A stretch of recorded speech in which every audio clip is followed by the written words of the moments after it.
बिस्मिल्लाहिर्रहमानिर्रहीम। Dear students, आज हम नाइन्थ क्लास कोवेलेंट बॉन्ड में दरअसल दो एटम्स इस तरह से मिलते हैं कि ये अपने इलेक्ट्रॉन्स की शेयरिंग करते हैं। यानी अपना वैलेंस शेल कंप्लीट करने के लिए कुछ इलेक्ट्रॉन जो हैं वो शेयर कर लेते हैं, जिससे दोनों के वो वैलेंस शेल कंप्लीट हो जाते हैं और इस तरह से एक मॉलिक्यूल जो है वजूद में आता है।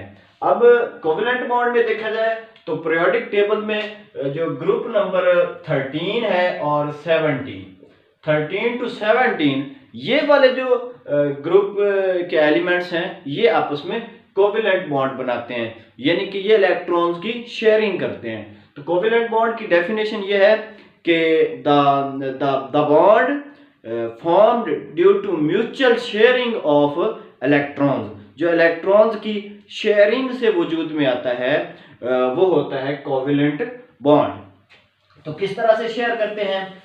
फॉर एग्जांपल अब हम देखें तो हाइड्रोजन है, ये हाइड्रोजन है, इसके वैलेंस शेल में एक ही इलेक्ट्रॉन हुआ करता है, यानी इसके वैलेंस शेल में एक इलेक्ट्रॉन है, ये इसकी स्ट्रक्चर है, यानी इसका एक ही इलेक्ट्रॉन है। अब ये अपना वैलेंस शेल कंप्लीट करने के लिए, जिसका एक ही शेल होता है, उसने अपने दो इलेक्ट्रॉन कंप्लीट करने होते हैं, तो इसने एक इलेक्ट्रॉन कहीं से लेना है। अब ये एक इलेक्ट्रॉन कहां से ले? तो इसी की ही स्पीशीज जो है, यानी कि इसी का ही एक और एटम हाइड्रोजन का, वो भी इसी स्ट्रक्चर का होगा, यानी उसके भी आखिरी शेल में एक इलेक्ट्रॉन होगा। तो ये दोनों आपस में इस तरह करते हैं, शेयरिंग कर लेते हैं, यानी कि ये एक दूसरे के करीब आते हैं और एक एक जो है ये अपना इलेक्ट्रॉन ये शेयर कर लेते हैं और इस तरह से एक बॉन्ड पेयर, यानी कि जो बॉन्ड पेयर होता क्या है, जो इस बॉन्डिंग में इलेक्ट्रॉन्स का जोड़ा हिस्सा ले रहा होता है उस पेयर को हम कहते हैं बॉन्ड पेयर, और जो हिस्सा नहीं लेते वो लॉन पेयर होते हैं, यानी कि नॉन बॉन्डेड वो इलेक्ट्रॉन कहलाते हैं। तो इसमें अब क्या हुआ, तो जैसे ये आपस में करीब होते हैं तो इनमें अट्रैक्शन और रिपल्शन की फोर्सेस पैदा होती हैं। फॉर एग्जांपल इसके न्यूक्लियस पे भी प्लस चार्ज है, इसके न्यूक्लियस पे भी, क्योंकि प्रोटॉन होता है। तो न्यूक्लियस में, दोनों के न्यूक्लियस में पॉजिटिव चार्ज है, तो दोनों एक दूसरे को रिपेल करेंगे। जिस तरह से ये करीब आते जा रहे हैं इनकी रिपेल्शन की फोर्स भी बढ़ती जाएगी। और देखा जाए तो शेल्स में इनके इलेक्ट्रॉन मूव कर रहे हैं और इलेक्ट्रॉन पे नेगेटिव चार्ज होता है, ये भी आपस में रिपेल करते हैं, नेगेटिव नेगेटिव को रिपेल करता है। तो इस तरह से ये जैसे जैसे करीब आएंगे रिपेल्शन की फोर्सेस भी पैदा हो जाएंगी। और साथ ही देखा जाए तो इसका जो है न्यूक्लियस इनके शेल में मौजूद नेगेटिव चार्ज यानी इलेक्ट्रॉन को अपनी तरफ कशिश करेगा, अट्रैक्शन की फोर्स भी पैदा हो जाएगी और इसका न्यूक्लियस इसके शेल्स में मौजूद नेगेटिव चार्ज की वजह से इसको अट्रैक्ट करेगा। तो अट्रैक्शन की फोर्सेस भी पैदा हो रही हैं और रिपेल्शन की फोर्सेस भी पैदा हो रही हैं। जैसे ही अट्रैक्शन और रिपेल्शन की फोर्सेस में जो फोर्स कामयाब हो जाती है, अगर अट्रैक्शन की फोर्स डोमिनेंट रहती है, गालिब आ जाती है, तब ये बॉन्डिंग हो जाएगी, इनकी कोवेलेंट बॉन्ड बन जाएगा। तो इस तरह से कुछ ओवरलैप कर जाएंगे और दोनों अपना अपना इलेक्ट्रॉन जो है सेंटर में लाकर, ये भी अपना इलेक्ट्रॉन और ये भी अपना इलेक्ट्रॉन सेंटर में लेके आएंगे। और यानी कि इसको दिखाया गया है कि ये भी अपना इलेक्ट्रॉन और ये दूसरे का इलेक्ट्रॉन है, इस वाले को क्रॉस से शो करवाया और इसको हमने डॉट से, तो दोनों करीब ला के इस तरह से ओवरलैप कर जाएंगे और शेयरिंग कर जाएंगे। अब ये जो जोड़ा है इलेक्ट्रॉन्स का, तो ये इसका भी जो है वो डुप्लीट कंप्लीट हो जाएगा और इसका भी डुप्लीट कंप्लीट हो जाएगा। इस तरह से जो बॉन्ड वजूद में आता है ये, और एक मॉलिक्यूल हाइड्रोजन का वजूद में आ जाता है। इस तरह से कोवेलेंट बॉन्ड बनते हैं इलेक्ट्रॉन्स की शेयरिंग की वजह से। तो अगर तो ये एक इलेक्ट्रॉन की शेयरिंग करते हैं तो इसको कहते हैं सिंगल कोवेलेंट बॉन्ड, यानी कि इसकी मजीद भी टाइप्स हैं।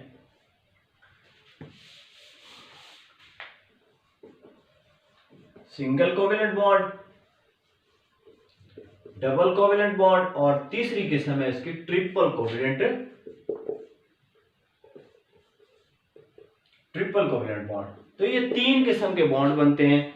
अगर तो एक एक इलेक्ट्रॉन की शेयरिंग हो रही है और एक बॉन्ड पेयर वजूद में आ रहा है, जिस तरह से एक एक इलेक्ट्रॉन की शेयरिंग हुई और एक बॉन्ड पेयर वजूद में आया, तो इस तरह से बनने वाला बॉन्ड जो होता है ये होता है सिंगल कोवेलेंट बॉन्ड। और अगर देखा जाए तो यही सिंगल कोवेलेंट बॉन्ड हम क्लोरीन 17 जो ग्रुप है पीरियोडिक टेबल में, उसका एलिमेंट है क्लोरीन। क्लोरीन के आखिरी शेल में, लास्ट शेल में जो है ये 7 इलेक्ट्रॉन होते हैं, टोटल इसके 17 होते हैं और आखिरी शेल में इसके 7 इलेक्ट्रॉन होते हैं। और इसको अपना जो है वैलेंस शेल कंप्लीट करने के लिए 1 इलेक्ट्रॉन की जरूरत होती है। अब ये हाइड्रोजन जो है इसके आखिरी शेल में भी होता ही एक है इसके पास, तो इसने अपना डुप्लेट कंप्लीट करना होता है। तो ये फिर आपस में शेयरिंग करते हैं, ये एक एक इलेक्ट्रॉन की दोनों शेयरिंग कर लेते हैं और इस तरह से हाइड्रोजन क्लोराइड यानी HCl हाइड्रोक्लोरिक एसिड या हाइड्रोजन क्लोराइड ये जो है ये वजूद में आता है। फॉर एग्जांपल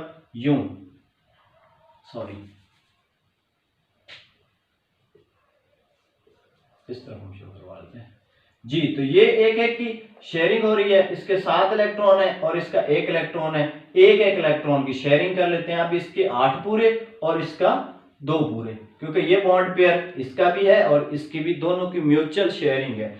तो इस तरह से ये बनेगा सिंगल कोवेलेंट बॉन्ड। और हम सिंगल कोवेलेंट बॉन्ड को एक लाइन के जरिए शो करवाते हैं। ये शो करवाता है कि यहाँ एक बॉन्ड पेयर ने हिस्सा लिया है, दोनों की तरफ से एक इलेक्ट्रॉन है, और इस तरह से बनने वाला बॉन्ड जो है ये सिंगल कोवेलेंट बॉन्ड कहलाता है जी। अब आगे दूसरी किस्म डबल कोवेलेंट बॉन्ड। अगर हर जो बॉन्ड में हिस्सा लेने वाले दोनों एटम्स जो हैं वो दो इलेक्ट्रॉन्स की शेयरिंग करते हैं, तो बनने वाला बॉन्ड डबल कोवेलेंट बॉन्ड बनता है। फॉर एग्जांपल हम देखते हैं कि ऑक्सीजन जो गैस है इसके आखिरी शेल में 6 इलेक्ट्रॉन होते हैं और इसको अपना वैलेंस शेल कंप्लीट करने के लिए 8 यानी 2 की और जरूरत होती है। इस तरह इसके भी 6 हैं, इसके भी, यानी ये 6 इलेक्ट्रॉन है। अब ये अपना आखिरी शेल कंप्लीट करना चाहता है तो ये किसी से 2 इलेक्ट्रॉन हासिल करना चाहता है। अब ये दूसरे एक और ऑक्सीजन के एटम के पास जाके उसके साथ 2 इलेक्ट्रॉन्स की शेयरिंग करता है, क्योंकि दूसरे ऑक्सीजन में भी 6 ही इलेक्ट्रॉन होंगे। तो ये जो है 2 की इस तरह से शेयरिंग कर लेंगे। एक के हम क्रॉस के साथ शो करवा रहे हैं और एक के डॉट के साथ, ताकि फर्क रहे। अब ये 2 इलेक्ट्रॉन की शेयरिंग करना चाहते हैं, क्योंकि इसके आखिरी शेल में 6 हैं, इसके आखिरी शेल में 6 हैं, और 8 बनाने के लिए 2 और चाहिए। 2 ये सेंटर में लेके आता है, 2 ये, और 2 का हिस्सा डाल के शेयरिंग करके ये डबल कोवेलेंट बॉन्ड बनाते हैं। तो इसको हम यूं हम शो करते हैं डबल लाइन से। अब ये शो करवा रही है लाइन के यहाँ 2 बॉन्ड पेयर ने हिस्सा लिया, इलेक्ट्रॉन्स के 2 जोड़ों ने, जिससे डबल कोवेलेंट बॉन्ड बनता है।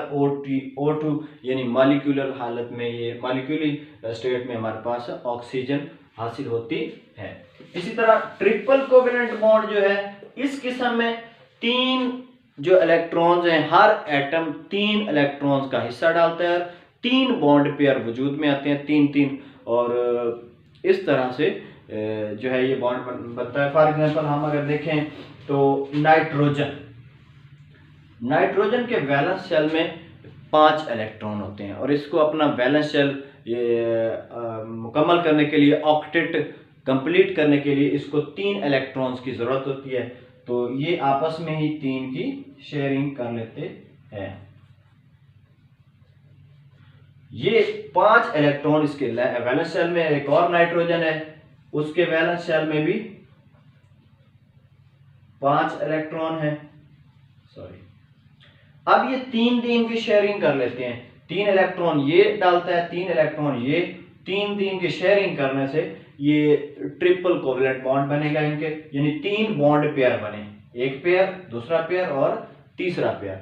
और इसको हम 3 लाइनों से शो करवाएंगे और ये मॉलिक्यूलर हालत में नाइट्रोजन हमें हासिल हो जाएगी। तो इस तरह अगर 3-3 इलेक्ट्रॉन्स का हिस्सा डालते हैं तो ट्रिपल कोवेलेंट बॉन्ड, एक का डालते हैं तो सिंगल कोवेलेंट बॉन्ड, और 2-2 का हिस्सा इलेक्ट्रॉन्स का डालते हैं तो ये डबल कोवेलेंट बॉन्ड होगा। तो इस तरह से ये कोवेलेंट बॉन्ड है, यानी mutual sharing of electrons is known as covalent bond. इसकी 3 किस्में हैं, single covalent bond, double covalent bond और ट्रिपल कोवेलेंट बॉन्ड।